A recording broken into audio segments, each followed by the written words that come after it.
Bem, nosso convidado, nosso ilustre convidado já está presente. Daqui a pouco nós vamos chamá-lo, já até pediu para participar, e daqui a pouco nós vamos convidá-lo, né, para essa conversa. Então, mais uma vez, boa noite a todos e todas. Saudações memeárquicas. Eu sou Rodrigo Goulart, professor de História, e este é o perfil Memearquia, que está disponível no Instagram, onde estamos no momento, mas também no Facebook e também no YouTube. O perfil, nosso projeto é fazer humor, né? Pelo menos aquilo que nós tentamos fazer, não sei se consigo, mas também em alguns momentos nós falamos sério. E a ideia dos diálogos memeárquicos é sempre convidar alguém, é um espaço, em primeiro lugar, para ter uma conversa leve, mas também uma conversa séria.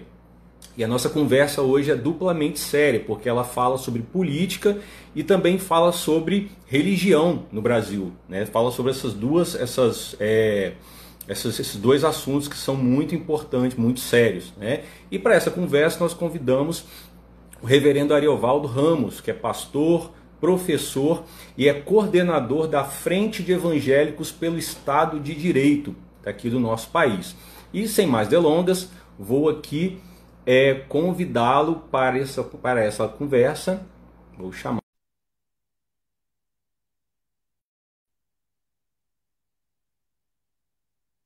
Mandei o convite, ele já deve aparecer. Ah, boa noite, reverendo. Olá, boa tarde, como vai? Você me ouve bem? Ouço bem. Perfeito. Pastor, em primeiro lugar, muito obrigado por ter aceitado o convite de estar aqui no nosso humilde perfil para conversar sobre um assunto tão importante. Sei que sua agenda é bem lotada, bem cheia, e ainda assim o senhor se dispôs a conversar com a gente. Muito obrigado, agradeço a sua disponibilidade. E faltou só falar de futebol na nossa conversa, porque a gente colocou política, botou religião, eu só coloquei futebol porque eu não entendo nada de futebol. Não sei o senhor, mas eu não entendo nada de futebol. Então eu não botei futebol, coloquei só política e religião, porque alguma coisinha ou outra eu entendo, né? E acho que o senhor não estava ainda, eu sempre começo dizendo que chamando os espíritos de luz para se manifestarem, né, para dizerem se estão me ouvindo. Como o senhor é um espírito de luz, o senhor já se manifestou, então seja muito bem-vindo no nosso humilde espaço virtual para essa conversa, né? Nós Obrigado. acompanhamos o trabalho do senhor há um tempo e não poderíamos deixar de convidá-lo para essa conversa que envolve política, envolve religião, e num momento tão, uma quadra tão importante quanto essa que nós vivemos. Muito obrigado, seja bem-vindo. Obrigado. Privilégio é meu. Legal, pastor. Pastor, eu gostaria de começar com a seguinte questão. É, Gostaria que o senhor fizesse, no tempo que o senhor achar melhor, um panorama sobre a história evangélica brasileira da redemocratização, ou seja, no final dos anos 80 até os dias de hoje. Né? O senhor é um reverendo, um clérigo, é um pastor, mas também um homem, um personagem envolvido na política brasileira. Né? Tem suas opiniões políticas que são conhecidas por todas e todos, tem uma leitura de realidade, tem uma leitura de mundo própria, que envolve a teologia, mas vai para além da teologia. Envolve também outras esferas do pensamento. Como é que o senhor, e o senhor é pastor há décadas também, e também é um personagem dessa trajetória evangélica brasileira nesse tempo aí, e para trás desse tempo também. Mas eu quis colocar esse marco, justamente por essa quadra em que nós estamos no momento, esse marco da redemocratização, final dos anos 80 até hoje. A tua leitura como clérigo e como intelectual, ou como um ativista político, né, um homem político, que leitura que o senhor faz dessa trajetória evangélica brasileira do final dos anos 80 até os momentos de hoje, até o tempo de hoje? Bom, a década de 80 foi extremamente importante para a Igreja Evangélica Brasileira e eu diria que foi uma mudança radical do ponto de vista da presença evangélica no país. Porque até o final da década de 70, nós éramos um grupo reduzido de pessoas que se professavam evangélicas. 7%, 8% da população brasileira que se identificava, que se apresentava como evangélica. As denominações não tinham concorrência, ou seja, tudo estava sob controle denominacional. Se você não estava numa denominação, estava em outra. Mas a década de 80 mudou tudo. A década de 80 foi marcada pela explosão do crescimento evangélico. Então, a gente começou a crescer muito mais do que a população brasileira crescia. E foi uma explosão geométrica. Da noite para o dia, a gente alcançou o número de 20% de brasileiros se confessando evangélicos, o que quer dizer que a gente cresceu mais de 100%. E esse crescimento não parou,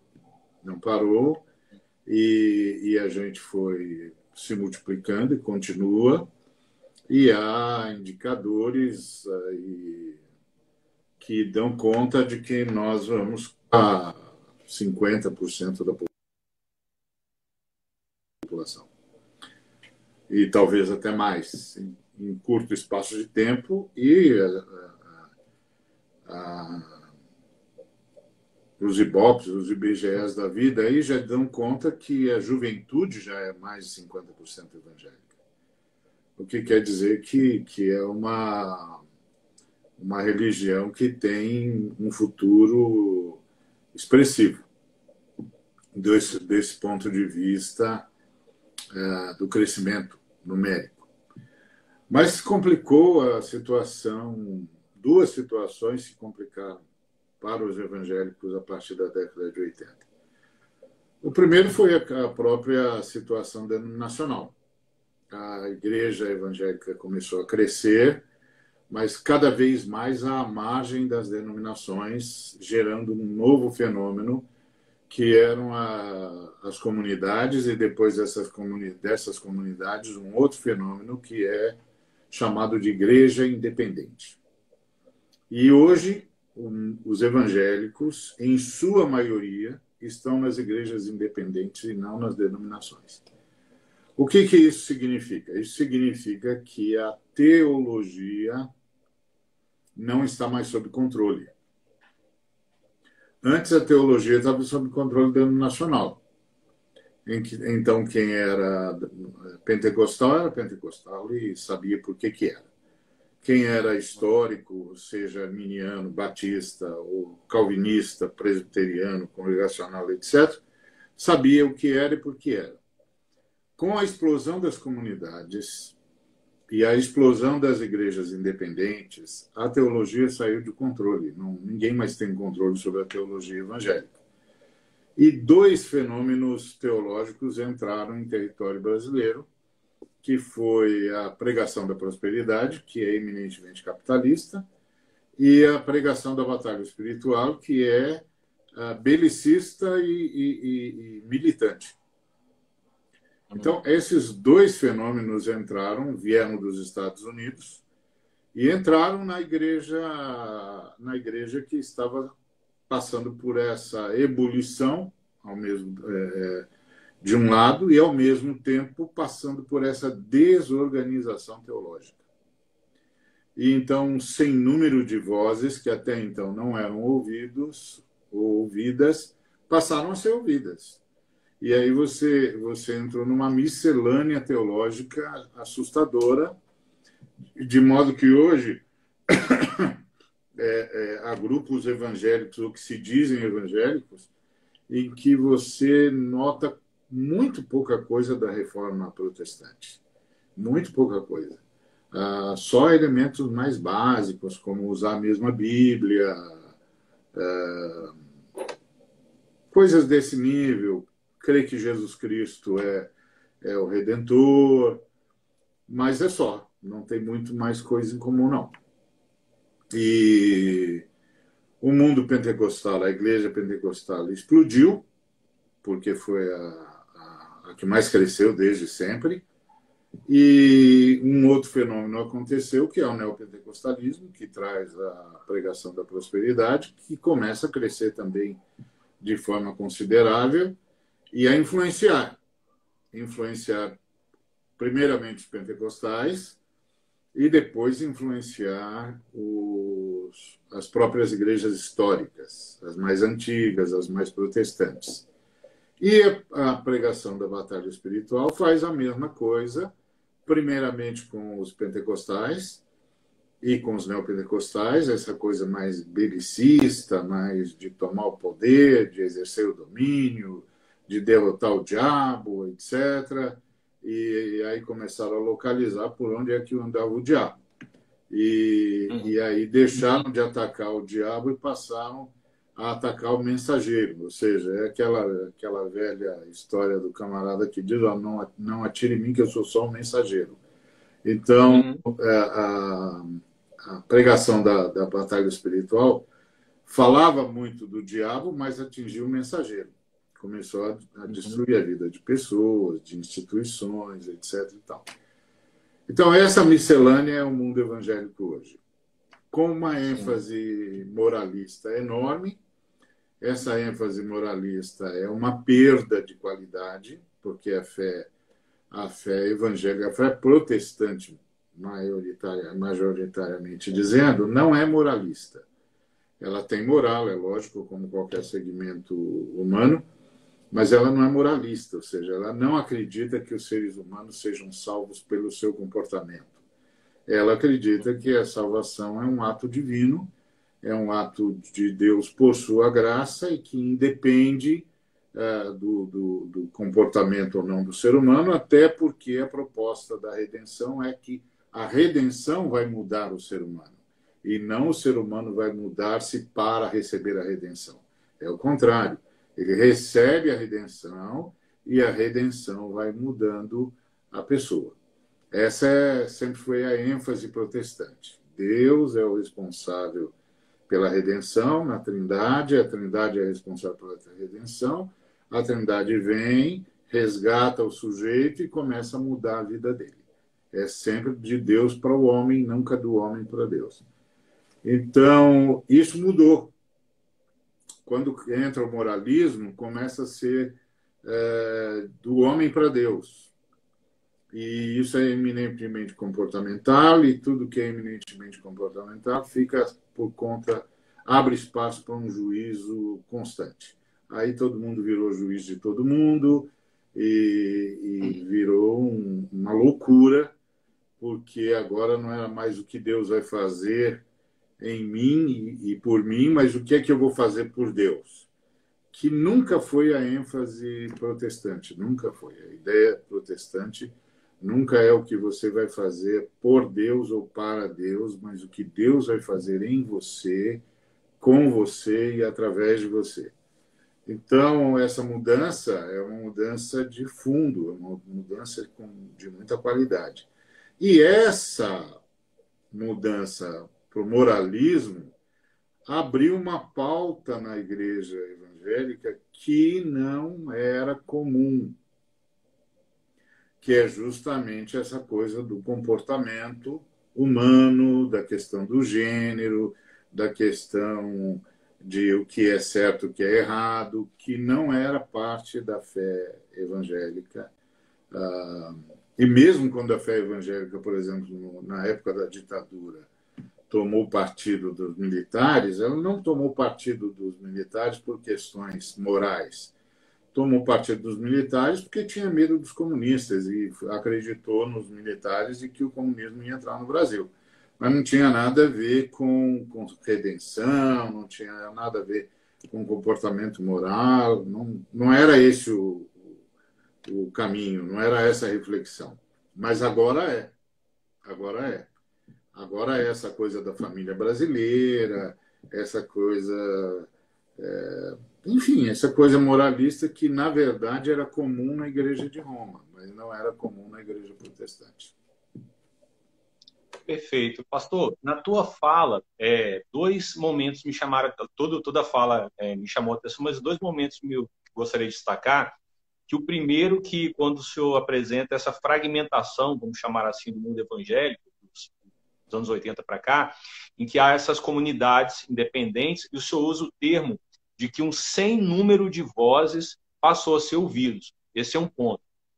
E o outro, quando o senhor diz que criou-se um discurso belicista. Me lembro que eu passei a minha infância numa igreja que era uma igreja de nome histórica, mas de comportamento pentecostalizado. Eu cresci ouvindo aquele corinho, o nosso general é Cristo, seguimos os seus passos. Então, o sino já não era, já estava ali a sementinha desse belicismo. Então, o senhor já aponta, até um dos nossos ouvintes colocou uma questão sobre a influência dos neopentecostais na política, então a gente já se direciona para o segundo ponto da pauta, que é como é que o senhor percebe a relação hoje dos evangélicos com a política, né? Que poderia até já puxar dessa dimensão desse sem número de vozes, que o senhor já mencionou, né, dessa fragmentação do discurso evangélico, que ao mesmo tempo eu percebo que há uma unidade nessa diversidade, né, que o senhor já explica, é o moralismo, mas para mim tem para além disso, e nesse discurso belicista, né, porque eu imagino que o senhor pense assim, esse diabo de hoje do mundo evangélico, ele tem cara e tem cor também, né, para esse belicismo evangélico. Então, eu gostaria que o senhor falasse um pouco como é que o senhor lê essa relação dos evangélicos hoje, que são fragmentados, mas ao mesmo tempo há uma unidade, né, nesse discurso, com a dimensão política hoje no Brasil. Pois é, durante a década de 80, a partir de década de 70 já se fazia sentir isso, mas a partir da década de 80 o movimento cresceu e se intensificou. Que movimento? Um movimento de despertar medo nos evangélicos. Medo em relação ao comunismo. Então, a igreja estadunidense nos alimentou com medo crescente do comunismo, ora nos falando do que os chineses faziam, ora nos falando do que a Cortina de Ferro fazia, ora nos falando do que os movimentos revolucionários da América Latina faziam. E era sempre uma informação parcial, porque dava a impressão de que os ateus atacavam só os cristãos, e majoritariamente os cristãos evangélicos. O que não é verdade, nunca foi verdade. Os ateus, os estados ateus, atacavam todos. Todas as expressões religiosas, não apenas a nossa. Todas. Sem distinção. Mas os estadunidenses nos fizeram crer que o problema era conosco. Não era com a religião. Era com os evangélicos. Havia movimentos que tentavam, inclusive, dizer não. Por exemplo, os romanos e os ortodoxos também estão sendo atacados. Mas os movimentos mais estadunidenses insistiam em centralizar a questão nos evangélicos. Isso foi gerando medo, um pavor nos evangélicos de qualquer coisa que parecesse ser ateu.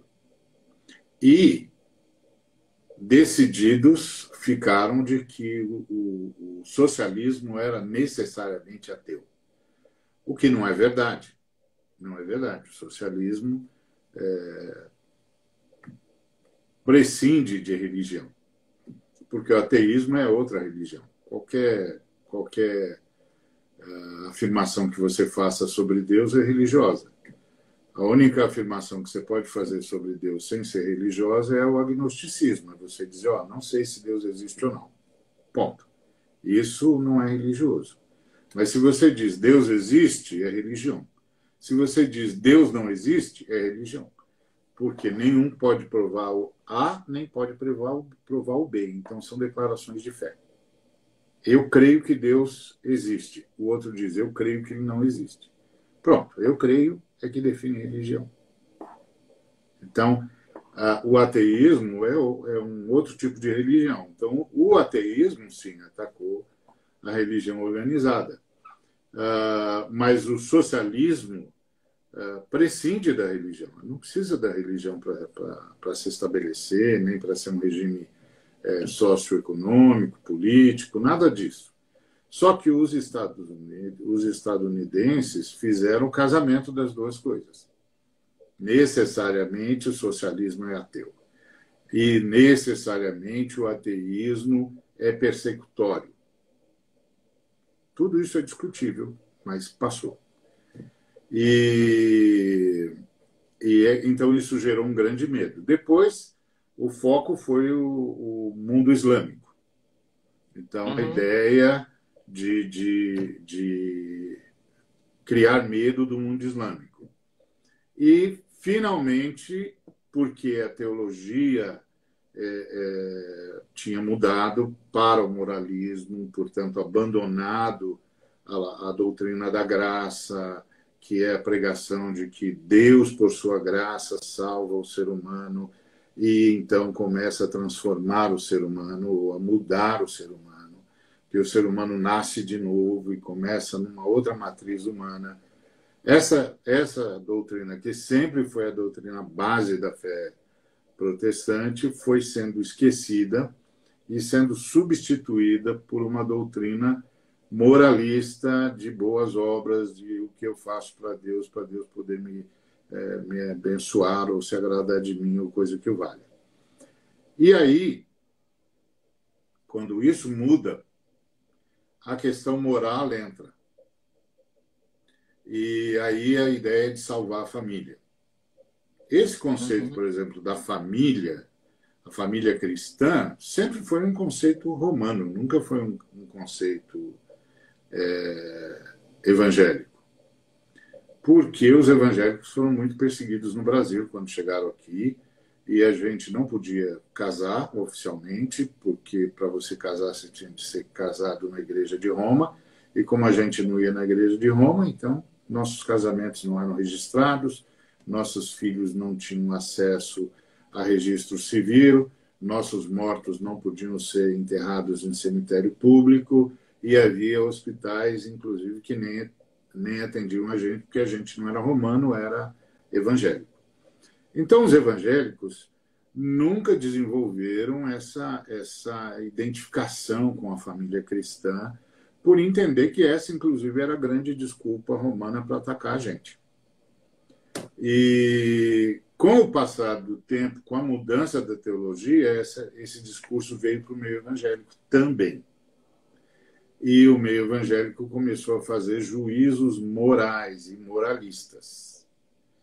E aí nós fomos alimentados por uma campanha também estadunidense de que os governos de esquerda não só iriam matar a gente, fechar as igrejas, como também iam erotizar os nossos filhos.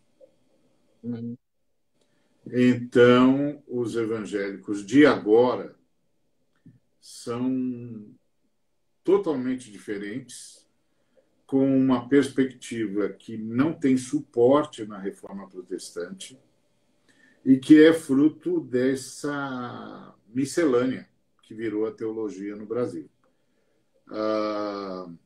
Então, essa é uma questão séria e, por isso, o Bolsonaro foi preparado para responder a esse anseio evangélico, porque os caras da batalha espiritual convenceram os evangélicos de que a única maneira de não serem mortos pela esquerda ou ter os seus filhos erotizados pela esquerda era tomar o poder. Por isso você ouve um pastor presbiteriano muito bem informado dizendo que voltaria a votar no Bolsonaro por causa da pauta cristã. Só que o que ele chama de pauta cristã nunca foi pauta cristã.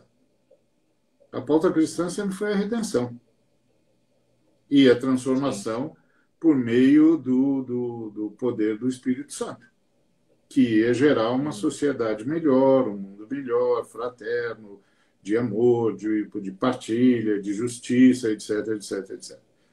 Então, o que ele chama de pauta cristã, na verdade, nunca foi pauta cristã.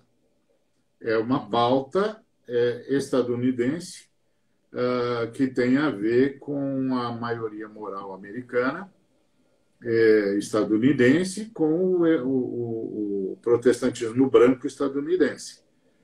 Não tem nada a ver com a fé protestante propriamente dita. Mas eles convenceram os evangélicos brasileiros, até por conta desse medo, dessa paura, dessa síndrome de pânico que tomou conta da igreja evangélica, de que a única maneira de não ser morto pela esquerda e não ter os seus filhos erotizados era tomar o poder. Que foi, Interessante. que foi o que o Bolsonaro fez. Mas eu só ia fazer uma brincadeira que a esquerda foi tão incompetente que teve 13 anos para matar os cristãos e não conseguiu.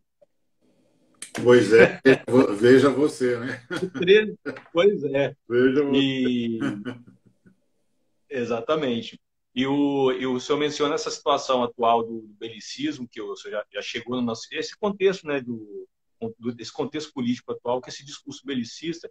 E o interessante é que essa eleição do Bolsonaro, eu vi em alguns momentos em que ele sendo comparado com Ciro, aquela metáfora que Ciro ele não era um servo de Deus, mas Deus o usou para libertar o seu povo. Da Exato. mesma forma, Bolsonaro, não sendo evangélico, ele não é evangélico, ele é Não, católico, família é, católica, mas o Deus correto, que é o Deus evangélico, usou o Bolsonaro para salvar os evangélicos da sua destruição.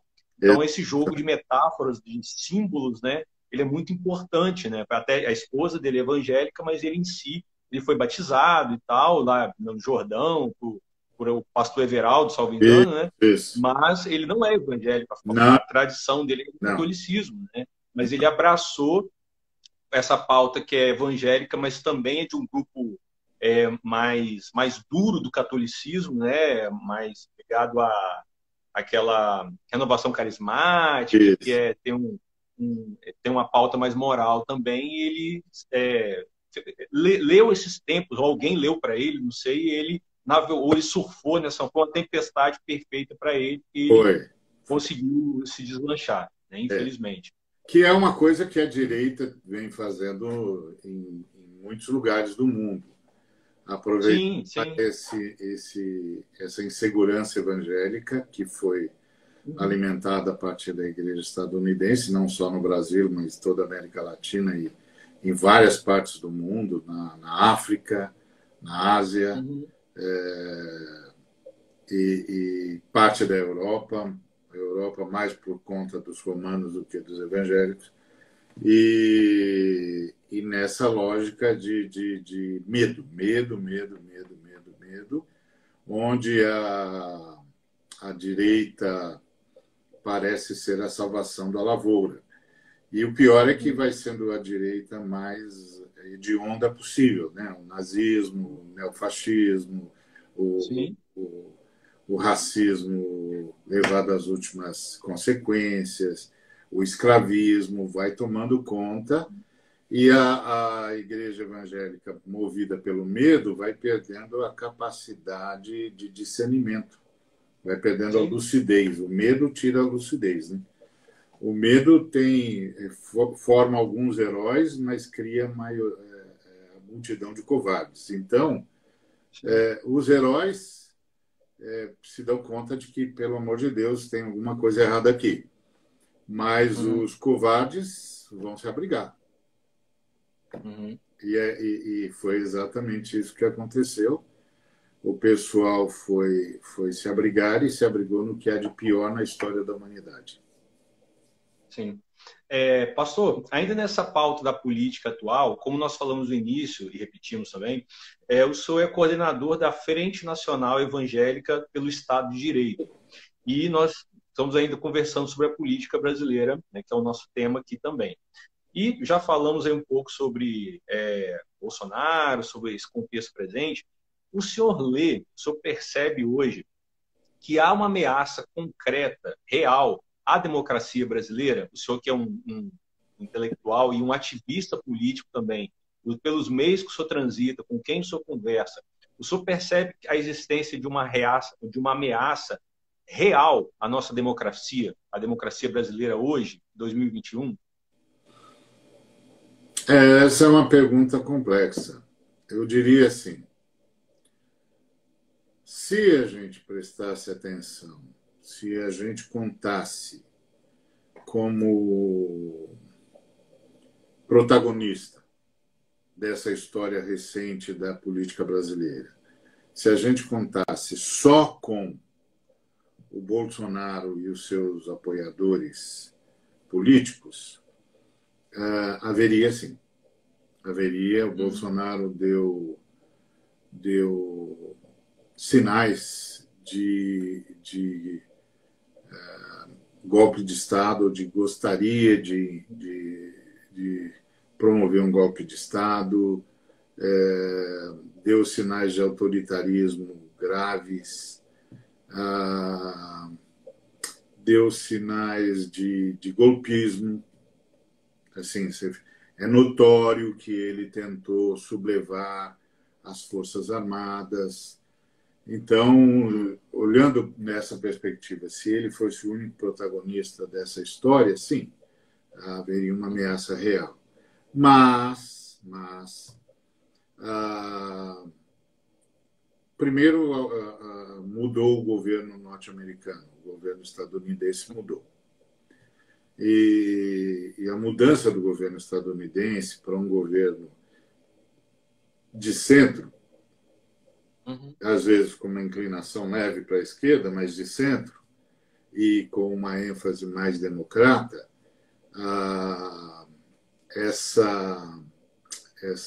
esse apoio internacional cai drasticamente. Cai drasticamente. Ele dificilmente conseguiria apoio no novo governo estadunidense para um golpe de Estado.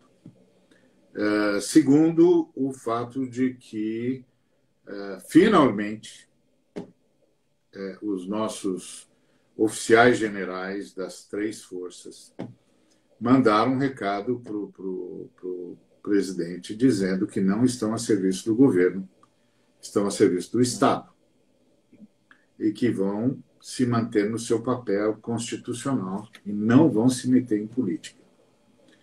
Esse foi um aviso especial, levou o presidente, inclusive, a mudar o ministro da Defesa, trouxe para o Ministério da Defesa um general que tem a absoluta confiança dele, mas não conseguiu trazer para o Estado-Maior das Forças Armadas generais golpistas, porque o Estado-Maior continua dizendo que o nosso papel constitucional não tem nada a ver com política.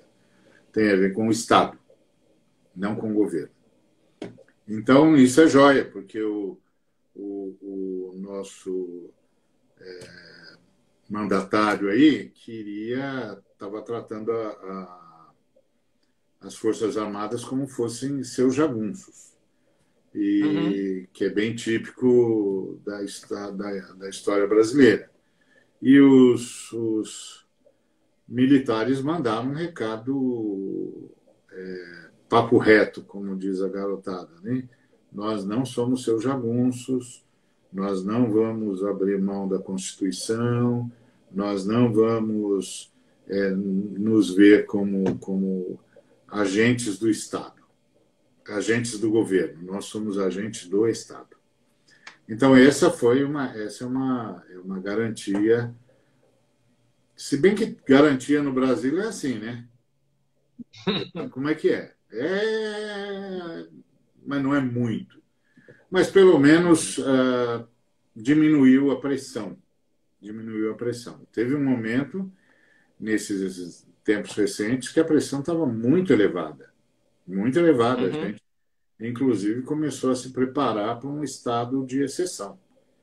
E E, graças a Deus, isso deu uma recuada nessas falas do oficialato brasileiro. Espero que isso se mantenha, porque o presidente parece que entendeu que não é dono das Forças Armadas. Parece. Agora, pesa sobre o presidente um sem número de acusações de envolvimento com a milícia, de ser um sujeito que apoia a sublevação das forças auxiliares, ou seja, das polícias militares. Pesa sobre ele essas acusações. Se essas acusações tiverem algum quê de verdade, então o risco é sempre presente, porque ele pode sublevar. Agora, ontem, a ministra Rosa Weber cancelou uma série de rubricas do projeto do presidente de flexibilizar o acesso às armas e a munição. Isso foi um golpe duro nas milícias e na possibilidade da criação de um exército oficioso. Isso foi um golpe duro. Tomara que o plenário sustente isso. Tomara que o plenário do STF sustente isso, porque se passasse tudo que o presidente propôs, nós íamos ter uma difusão de armas na mão das milícias, do crime organizado. Olha, um negócio sério, sério e perigoso. Tomara que o STF sustente a decisão da ministra Rosa, porque é um negócio complicado, não é? Então, eu acho que esse risco sempre vai existir, porque o Brasil é um país de elite escravista. E a elite escravista, ela não sabe outra coisa senão escravizar. E não consegue ter outro olhar para a vida senão a relação entre a Casa Grande e a senzala. Não consegue. Então você entra num lugar onde a elite está e ela olha para você e vê a sua cor e diz que você tinha de estar na senzala. O que você está fazendo ali? Ali não é o seu lugar. Não tem a ver com o fato de se você tem dinheiro ou não tem dinheiro, se você é formado ou não é formado, se você é graduado ou não é graduado, não importa, você é negro. E no lugar de negro é na senzala. Essa é a lógica da elite brasileira. E essa elite, nessa ânsia de manter-se como senhora de escravizados, está disposta a fazer qualquer aliança. Qualquer aliança com qualquer nível de violência, desde que ela não perca o seu status de moradora exclusiva da Casa Grande. Tá certo? E desde que o Brasil não perca a noção da relação entre a Casa Grande e a senzala. Qualquer movimento no Brasil que queira acabar com a senzala e que avise ao pessoal da Casa Grande que agora tudo vai ser dividido de uma forma ou de outra, qualquer sinal disso, a elite brasileira, que é retrógrada, que é escravista e que é ignorante, vai apelar para o golpe, vai chamar os militares. E os militares brasileiros também são filhos de senhores de escravos. Até recentemente, fazer parte do comando militar era uma coisa para filhos de senhores de escravos. Para os caras da sociedade dominante, que eram senhores de escravos, que é uma coisa que a gente nunca vai trabalhar, nunca vai construir uma nação se a gente não perceber que essa é uma nação que teve escravização por 4 séculos. O que isso faz na cabeça de um povo? Isso cria, do lado do escravizado, uma noção ou uma sensação de servilismo que é muito difícil de vencer. Porque há mais de 4 gerações, essa pessoa aprende a andar olhando para o chão. Sempre dizendo sim, senhor, sim, senhor, sim, senhora. Mais de 4 gerações. Esse negócio fica na pele, fica nos poros. É um pó. É um pó que precisa ser lavado como Jesus lavou os pés dos discípulos. Tem que tirar certas poeiras dos poros, senão o sujeito não consegue respirar. Então, essa é uma poeira nos poros da sociedade brasileira. E você não consegue respirar ainda. E se é verdade que nos escravizados, nos descendentes de escravizados, há uma luta enorme para vencer o servilismo, nos que eram escravizadores, nos descendentes dos escravizadores, há uma luta enorme para descobrir-se apenas ser humano. Porque o escravizador se acha além da humanidade. Porque ele pode escravizar. Então, ele é mais do que o outro. Então, se tudo isso aqui é humanidade, então ele está acima da humanidade, porque ele pode escravizar membros da humanidade. Então, o escravizador está sempre se achando acima da humanidade. E aí se acha no direito de ter e desfrutar de privilégios. Enquanto isso não for tratado no Brasil, o Brasil não será uma nação. Será um ajuntamento de seres humanos num território. E precisa evoluir de ajuntamento de pessoas num território para uma nação. Para isso, tem de tratar suas feridas. E a escravização é, de longe, a maior e a mais profunda ferida desse povo, que se chama brasileiro. E então, a elite não abre mão disso. E não abre mão disso, e é tão estúpida que pega uma nação que era a 5ª economia do mundo, afunda essa nação, destrói essa nação, traz de volta a fome, o desemprego, a miséria, só para deixar claro que não há relação entre a Casa Grande e a senzala e que a senzala nunca vai ser desmontada em ponto final. É um absurdo, porque eles também perderam. Claro que tem 4 ou 5 caras que ficaram muito mais ricos, mas a média perdeu. Perdeu. A nação perdeu, a economia foi lá para baixo, a moeda brasileira, que foi uma das 5 moedas mais sólidas do mundo, agora não vale nada. A economia brasileira despencou. Há 17 pedidos de falência só em São Paulo todo dia. A pequena e média empresa está sendo destruída. As multinacionais estão indo embora e o investimento externo não vem mais. Ou seja, perderam muito. Inclusive porque, na sua prepotência, achavam que podiam concorrer com o capitalismo internacional sem um Estado forte que os ajudasse a alavancar os seus negócios. Começaram a perder tudo, começaram a vender tudo. Agora tudo é chinês, tudo é alemão, tudo é das nações ricas, inclusive, graças ao Temer, até as terras não são mais brasileiras. Ou seja, eles perderam tudo.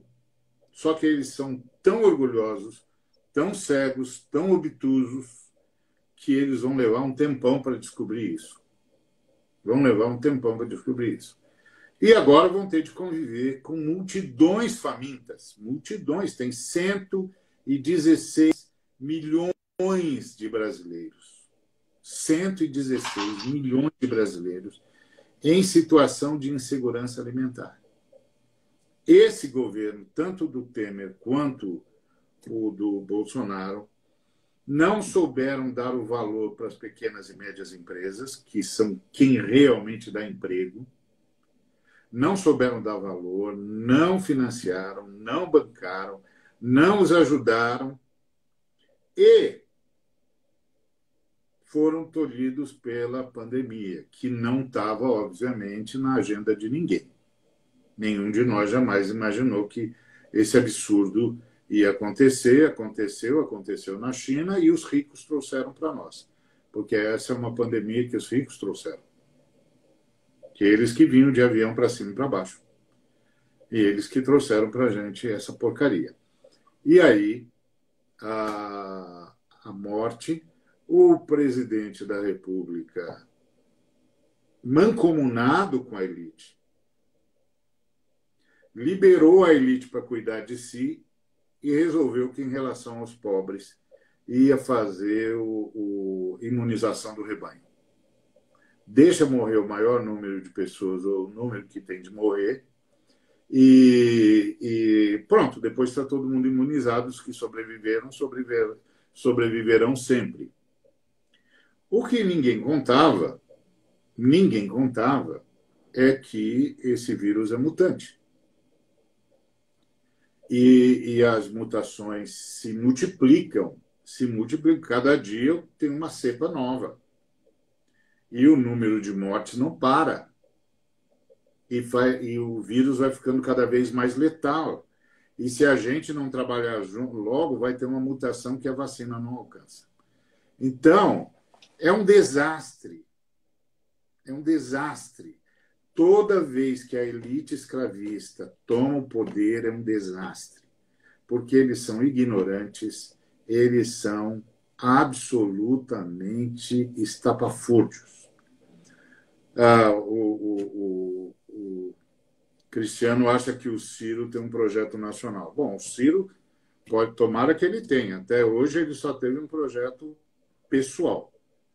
Inclusive, ele muda de partido como muda de camisa. Então, a gente nunca sabe onde é que ele está. Tomara que ele tenha mesmo um projeto nacional. O fato é, nós não temos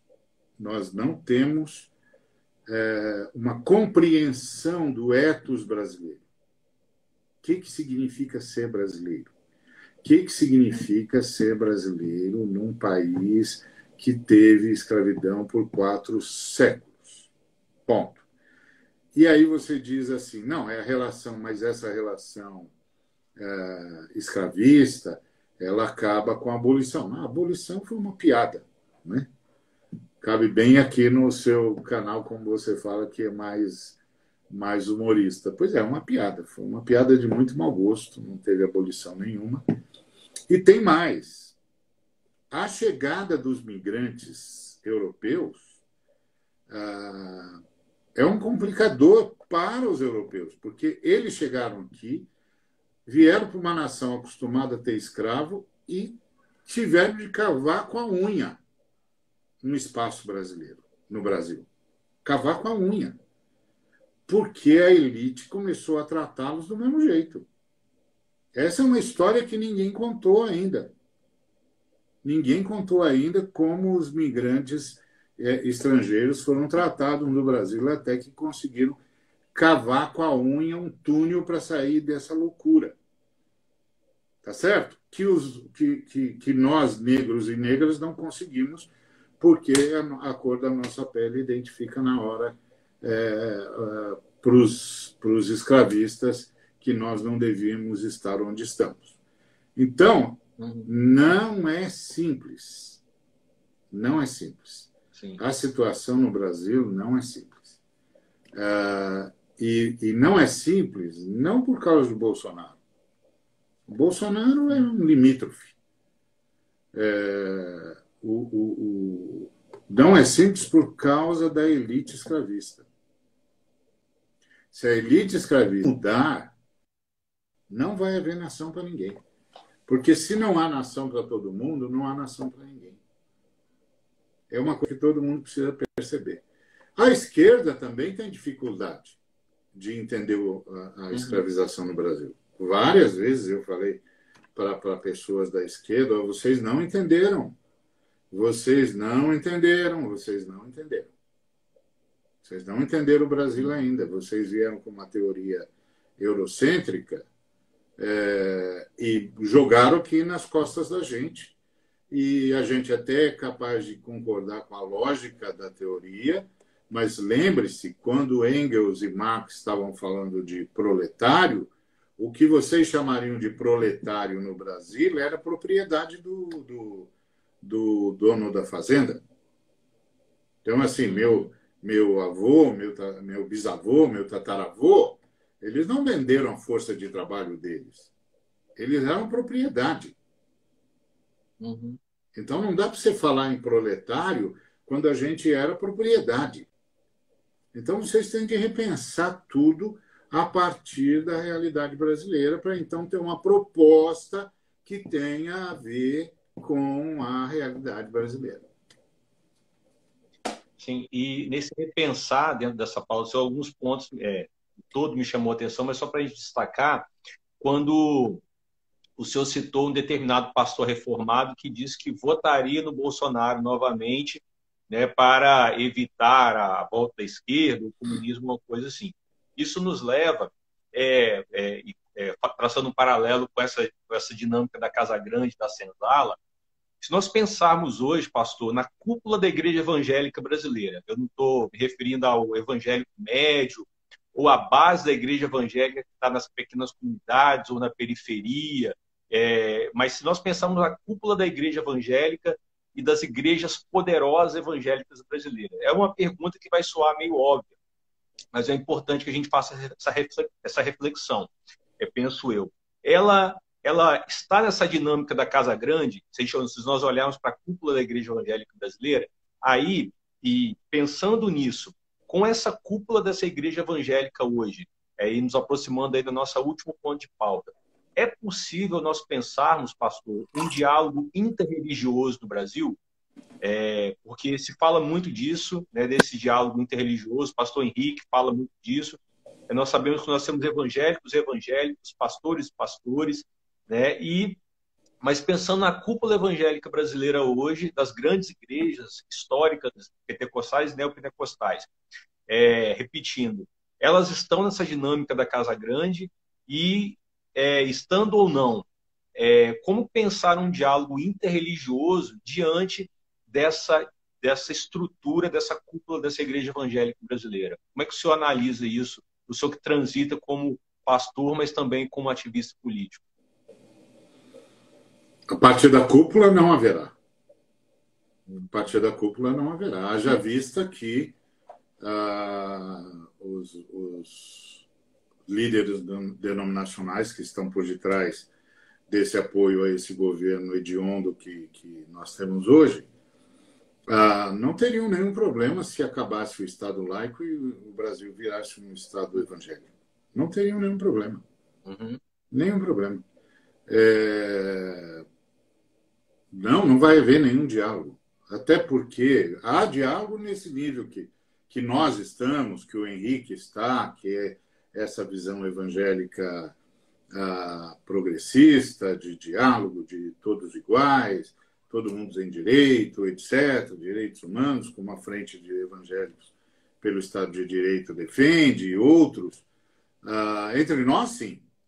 Há e haverá sempre. E cada vez mais, inclusive, porque a gente está cada vez mais se descobrindo na mesma trincheira da sobrevivência. Mas entre a cúpula, nunca. Quem está crescendo não faz concessões.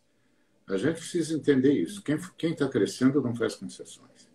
Isso em primeiro lugar. Segundo lugar, todo mundo que entende Deus como uma propriedade, todo mundo que entende Deus como uma propriedade não dialoga. Não dialoga. Uhum. Tá certo? E a religião sempre foi uma luta de deuses.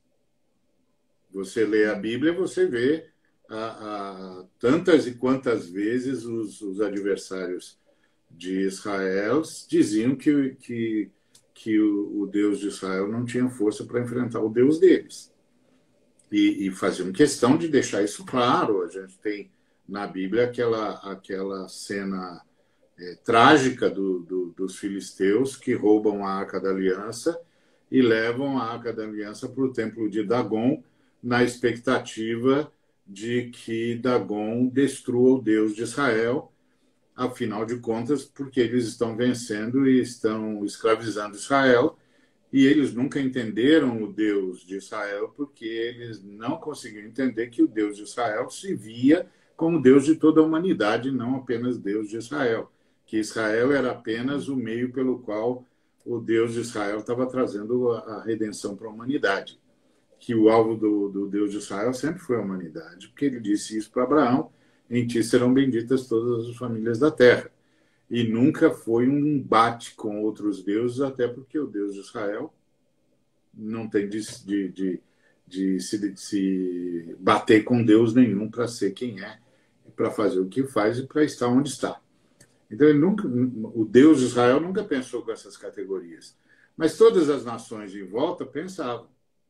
E por isso atacavam e tentavam se impor, pensando que era uma briga de deuses.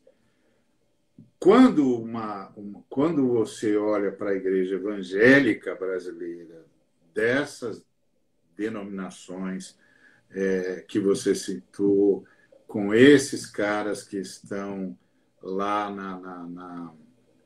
na chefia, na cúpula, esses caras acham que é uma briga de deuses.